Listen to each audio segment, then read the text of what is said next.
సాతాను శక్తులు కొన్నిసార్లు నాకు మ్రొక్కాలి అని ఒక ప్రభావితం మనిషి మీద చూపుతూ ఉంటాడు.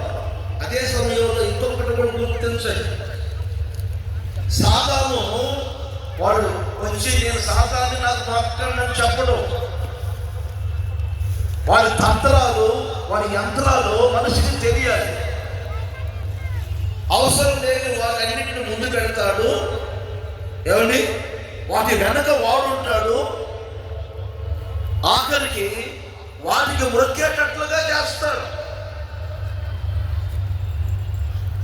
యేసయ్య గారు ఇంటికి వెళ్తే గుమ్మానికి కట్టాడంటే అక్కడ సారాయి చేస్తాం.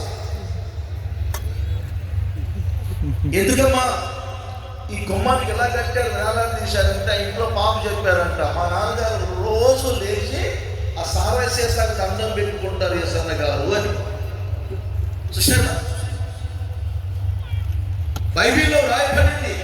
కొంతమందికి వాళ్ళ కడుపునే దేవుడు, వాళ్ళ త్రాగునే దేవుడు, వాళ్ళ పేకాడే దేవుడు, వాళ్ళ ఆచారాలే దేవుడు. వీళ్ళ సాతాను యొక్క శక్తి